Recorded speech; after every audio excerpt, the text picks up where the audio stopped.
دوستو السلام علیکم۔ پاکستان سوشل ٹی وی پر سعید حسن آپ کی خدمت میں حاضر ہے۔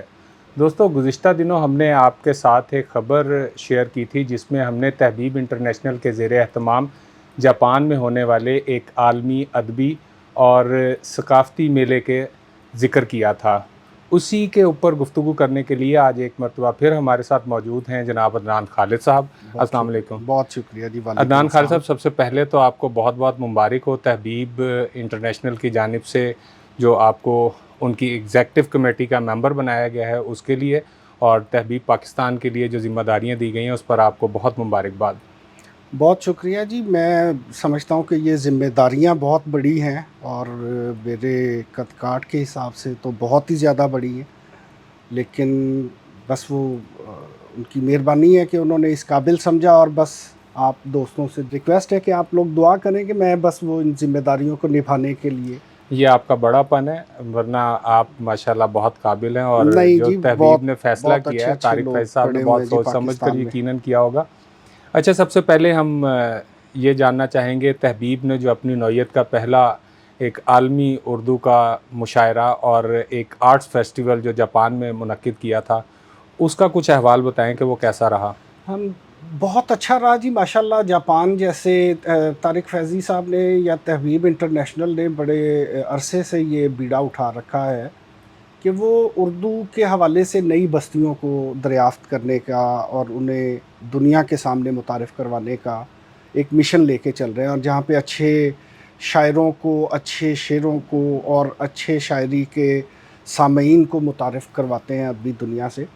تو اسی سلسلے میں یہ جاپان میں جو ہے وہ انہوں نے بڑی، جاپان میں شاید اس سے پہلے بھی کبھی کوئی ایسا کوئی ایونٹ کبھی ہوا ہو، لیکن یہ اپنی نوعیت کا ایک منفرد ایونٹ اس حوالے سے تھا کہ انہوں نے وہاں کے مقامی جو جیپنیز جو لوگ تھے ان میں انہوں نے وہ فنون لطیفہ سے متعلق جیپنیز کو تلاش کیا، اور ان لوگوں کو تلاش کر کے اور پھر انٹرنیشنل لیول کا ایک ایونٹ منعقد کروا کے اور وہاں پہ ان لوگوں کو ادبی دنیا کے سامنے لانا، یہ بہت بڑا ایک اعزاز بالکل ہوا۔ صحیح۔ اور یہ 2 دن کا ایونٹ انہوں نے وہاں پہ کیا، اور بڑی حیران کن بات ہے کہ جب ہم یہ لوگ شروع میں ڈسکس کر رہے تھے، پلان کر رہے تھے، تو ہمیں اندازہ نہیں تھا کہ وہاں پہ اتنا اچھا رسپانس ملے گا ہمیں، صحیح۔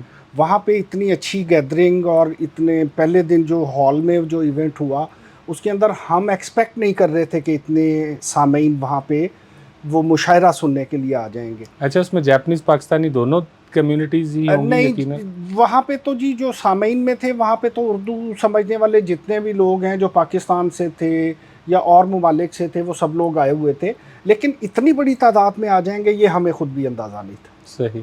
اچھا، اور اس میں آپ نے ایک چیز بتائی، جاپانی زبان سے تعلق رکھنے والے جو شعراء تھے انہوں نے بھی اردو زبان کے اندر اپنا یس، کلام پیش یہ کیا، بڑی وہ کیا یہ تھا؟ بڑی حیران کن بات ہے کہ جی وہ جیپنیز جو مطلب جن کی جیپنیز لینگویج ہے لیکن وہ اردو کو سیکھتے رہے، اور حیران کن بات ہے کہ اردو کے جتنے بھی وہ 5-6 نوجوان شاعر اور شاعرات تھیں، انہوں نے اتنی اچھی شاعری کی ہوئی ہے، اور عروض کے حوالے سے اور فن کے حوالے سے، فنی حوالے سے وہ اتنے مضبوط لوگ ہیں کہ میں جب پہلی دفعہ ان سے میری کنورسیشن ہوئی تھی تو آئی واز شاکڈ، میں بڑا حیران ہوا تھا۔ اور بلکہ بعض اوقات تو یہ ہوتا تھا کہ ان کے ساتھ کنورسیشن کے اندر میں کچھ، جیسے ہماری وہ پنگش زبان یہاں پہ بولی جاتی ہے، پنجابی، اردو اور انگلش، تو وہ مکس کرتے پنگش میں ہی میں ان سے بات کرتا تھا، تو میں اگر کوئی لفظ انگریزی کا بھی ان سے بات کرنے میں استعمال کرتا تھا تو وہ جواب مجھے پیور اردو میں دیتے تھے، تو مجھے واہ، شرمندگی ہوتی تھی کہ یار ہم لوگ جو اردو کے نام لیوا ہیں ہم جو ہے وہ انگریزی کا بھی سہارا لے لیتے ہیں۔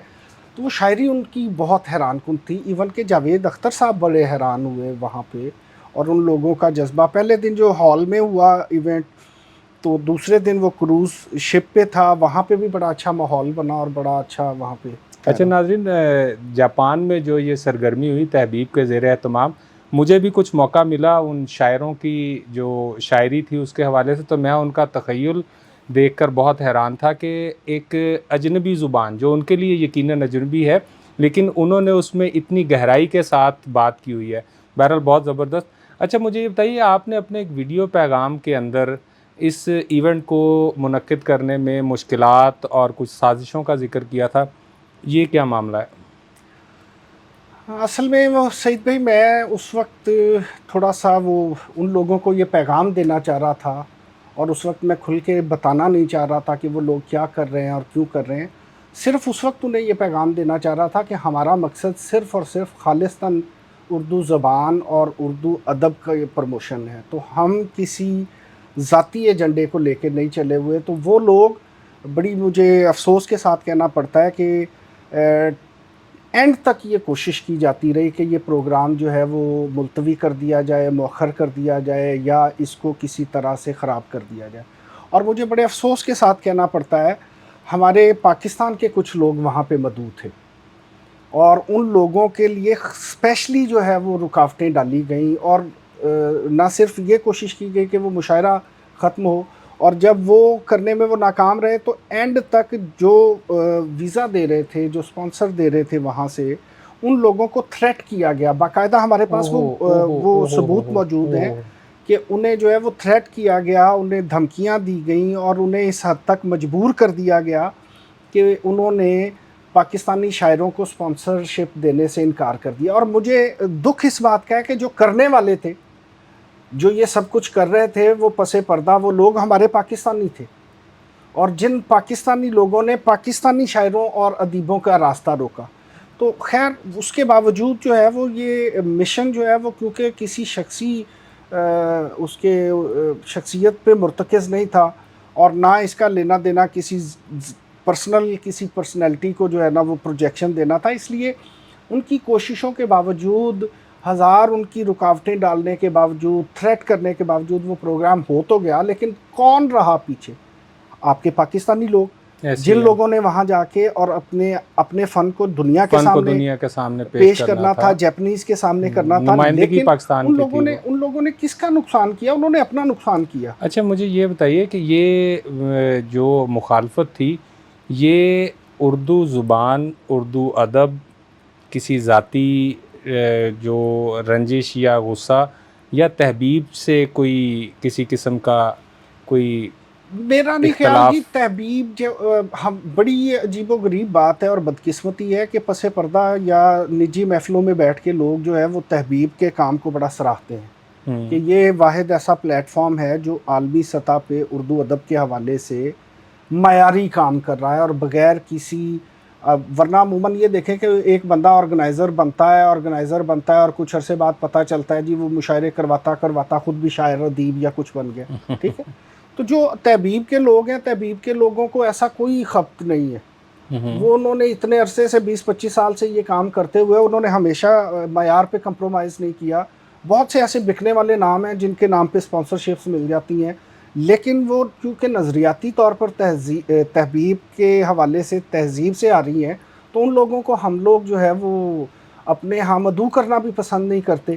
اور باوجود اس کے کہ ہمیں بہت اچھی سپانسرشپس کی بھی آفرز ہوتی ہیں، بہت طرح کے لالچ بھی دیے جاتے ہیں، ترغیبات دی جاتی ہیں کہ ان لوگوں کو اگر آپ بلائیں تو ہم یہ کریں گے وہ کریں گے، تو ہم اس کے بجائے یہاں تک کہ یہ جو جاپان والا ایونٹ ہوا ہے اس کے اندر بھی کچھ لوگوں نے شروع میں اس بات کا اعادہ کیا کہ ہم آپ کا معاونت کریں گے، آپ کو سپانسرشپس دیں گے، لیکن اینڈ پہ آ کے ان لوگوں کو اس پروگرام کو خراب کرنے یا ملتوی کروانے کے لیے ان لوگوں کو منع کیا گیا سپانسرشپ سے. اور ان لوگوں کا خیال تھا کہ جب سپانسرشپس نہیں ملیں گی تو یہ لا محالہ خود ہی یہ پیچھے ہٹ جائیں گے. لیکن تحبیب نے اپنے وسائل کو بروئے کار لاتے ہوئے اپنی گرہ سے یہ سارے اخراجات کر کے اور اتنا بڑا پروگرام یہ کر کے دکھا. بہت خوب، بہت خوب. تو یہ تحبیب کے ساتھ کوئی دشمنی نہیں ہے، یہ میں سمجھتا ہوں کہ یہ اردو ادب کے ساتھ دشمنی ہے اور پاکستانی لوگوں کے ساتھ دشمنی ہے. پاکستان کے جو لوگ جا رہے تھے ان کا راستہ روکا گیا، یہاں تک کہ اینڈ پہ آ کے تب وہ تحبیب کی طرف سے میری اناؤنسمنٹ ہو گئی تھی، مجھے یہ آفر کی گئی طارق فیضی صاحب نے کہ آپ کا میں ویزا جو ہے وہ ارینج کروا رہا ہوں اور آپ آ جائیں. تو یہ آج میں پہلی دفعہ میں نے کسی دوست سے بھی تذکرہ نہیں یہ کیا، پہلی دفعہ میں یہ بات ڈسکلوز کر رہا ہوں کہ جب انہوں نے یہ مجھے کہا تو میں نے اس وقت ان سے معذرت کی کہ اب اگر آپ نے میرا تحبیب کے حوالے سے اناؤنس نہ کیا ہوتا اور پھر آپ مجھے حکم کرتے تو میں ضرور حاضر ہو جاتا. اور ایسی صورت میں کہ جب کہ باقی دوستوں کو منع کر دیا گیا ہے اور ان کے ویزوں کے لیے پرابلمز کریٹ ہو گئی ہیں، تو ایسے موقع پہ میرا جانا جو ہے وہ بالکل مناسب نہیں ہے. اور میرے میں اور پھر باقی لوگوں میں کیا فرق رہا, جو لوگ دوسروں کے ادب کا علم اٹھا کے اور ذاتی پروجیکشن کے لیے چلتے ہیں. تو چونکہ ہم ایک مشن پہ ایک کاز کے لیے کام کر رہے ہیں, تو اس کے اندر ذاتی مفادات, اور میں سمجھتا ہوں کہ اس سے بالاتر ہو کے سوچنا چاہیے. اور تحبیب الحمدللہ اس طرح کی سوچ کا حامل ہے کہ وہ جو چھوٹی سطح کے معاملات ہیں نا, انہیں اگنور کر کے اور وہ اجتماعی سطح کے معاملات کو دیکھتے ہیں. بڑی بات ہے کہ آپ نے جاپان کا ویزا آپ کا لگ رہا تھا اور آپ نے اس پر بالکل بھی کمپرومائز نہیں کیا, اور میرا خیال ہے کہ یہی وجہ ہے کہ طارق فیضی صاحب, تحبیب اور آپ کی جانب میرا جھکاؤ تھوڑا سا زیادہ اسی وجہ سے کہ آپ جو آپ ہمارے ہم معیار ہے خیال ہیں وہ نا, آپ اس پر ہمارے ہم خیال کمپرومائز ہیں. نہیں کرتے. اور چونکہ ادروائز لوگ بہت کچھ کرنے کو تیار ہو جاتے ہیں بہت تھوڑی سی جی جی آفر کے پیچھے. بالکل بالکل بہرحال ٹھیک ہے. چلیں, اللہ تعالیٰ آپ کو کامیاب کرے, تحبیب کو کامیاب کرے. اچھا, مجھے ایک چیز کی ابھی تک یہ سمجھ نہیں آئی کہ یہ جو کچھ بھی کرنے والے لوگ تھے, یہ سبوتاج کرنے کے پیچھے ان کا ایجنڈا کیا ہے؟ وہ پاکستان کو پیچھے رکھنا چاہتے ہیں, اردو ادب کو پیچھے رکھنا چاہتے ہیں, خود کو پروموٹ کرنا چاہتے ہیں, یا ان کا کیا ایجنڈا کیا ہے کہ ہر طرف وہی وہ نظر آئیں؟ یس, یہ بالکل آپ نے درست سمجھا. ان لوگوں کا خیال تھا کہ جب مشکلات آئیں گی, رکاوٹیں آئیں گی, پریشانیاں آئیں گی, تو شاید ہماری طرف رجوع کیا جائے, ہم سے مدد مانگی جائے. تو سوری ٹو سے وہ لوگ اس قابل نہیں تھے کہ وہ تحبیب کے پلیٹ فارم پہ آ کے نمائندگی کر سکتے. تو جب انہیں سیدھی طرح نظر آیا کہ یہ ہمیں اس قابل نہیں سمجھیں گے اور ہمیں اس پلیٹ فارم پہ نہیں آنے دیں گے, تو انہوں نے پھر دوسرے حربے استعمال کرنے کی کوشش کی. لیکن میں نہیں سمجھتا کہ انہوں نے کوئی تحبیب کو کوئی گزند پہنچائی ہے یا تحبیب کا کوئی نقصان کیا ہے. انہوں نے اپنا نقصان کیا ہے, وہ خود ایکسپوز ہوئے ہیں.